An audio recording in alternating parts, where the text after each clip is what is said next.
कि टूटल मरैया उगी गेलै चाँद कि केहना सोहनगर ई मिथिला धाम कि कुकू कुकू कोयली कुहके कि कुकू कुकू कोयली कुहके सुंदर मिथिला धाम यो कि तुलसी के चौरा छिट्टा में धाम हे मिश्री सो मीठे गए ई मैथिली गाँव। सब क्यों ताली बजा कर साथ देवे और कहवे टूटल मरैया में उगी गेलै चाँद टूटल मरैया में उगी गेलै चाँद केहन सोहनगर ई मिथिला धाम टूटल मरैया में उगी गेलै चाँद केहन सोहनगर ई मिथिला धाम कुकू कुकू कोयली कुहके कुकू कुकू कोयली कुहके सुंदर मिथिला धाम तुलसी के चौरा छिट्टा में धाम तुलसी के चौरा छिट्टा में धाम मिश्री सा मीठे गर मैथिली गाँव मिश्री सा मीठे गर मैथिली गाँव।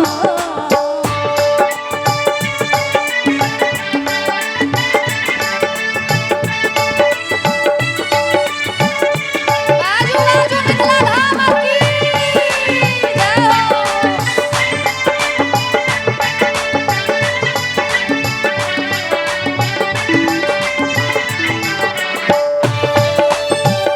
बहुत बढ़िया जय हो। कहीं ताली बजा के सब क्यों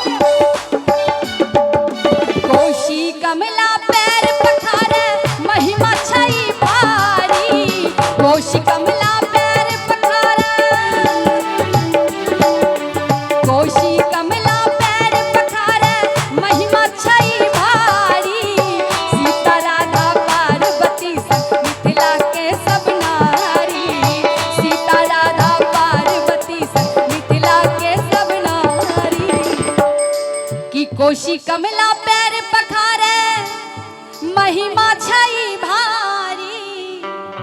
हे सीता राधा पार्वती संग मिथिला के सब नारी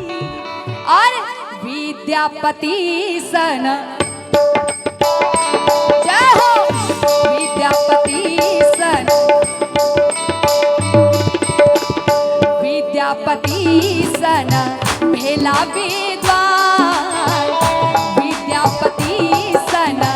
भेला विद्वान है केहन सोहनगर ई मिथिला धाम केहन सोहनगर ई मिथिला धाम टूटल मरैया में उगी गेलै चाँद टूटल मरैया उगी गेलै चाँद केहन सोहनगर ई मिथिला धाम केहन सोहनगर ई मिथिला धाम।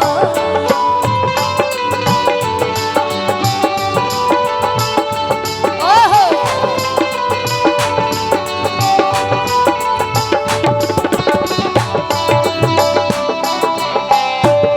जय हो।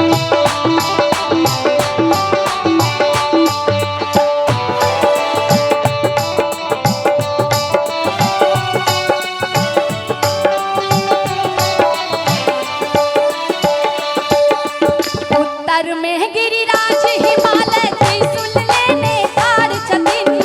उत्तर में गिरिराज हिमालय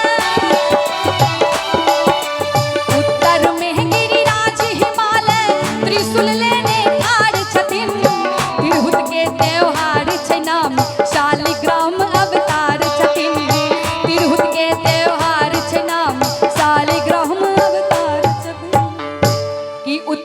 में गिरिराज हिमालय त्रिशूल लेने ठाड़ छथिन तिरहुत के त्योहार छैना शालिग्राम अवतार छथिन और नामी छै पान्या कनी ताल से ताल मिलाकर ताली बजाकर नामी छै पान्या नामी छै पान्या माछ मखान केहना सोहना गरी दिलाना केहना सोहना गरी दिलाना टूटल मरैया उगी गेलै जा केहना सोहना गरी दिलाना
संग सती सावित्री सीता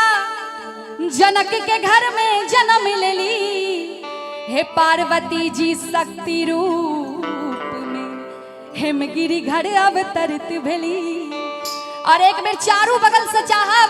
जते गोटा एठमन उपस्थित छी दोनों हाथ उठाकर श्री रामचंद्र महाराज के नाम पर जयकारा होबक चाहिए कहियो श्री रामचंद्र महाराज की दुल्हा जगतपति जय हो ताली बजाकर दुल्हा जगतपति ओहो दुल्हा जगतपति एनाने कन ताली बजक चल दुल्हा जगतपति बनेला राम दुल्हा जगतपति बनेला राम केहना सोहना गरी दिलाना केहना सोहना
सोहानगरी मिथिला धाम। बहुत बहुत धन्यवाद। अगर कनी उन्हीं के लागल बा तो कनी आशीर्वाद स्वरूप ताली बजा देवे सब। बहुत बहुत धन्यवाद।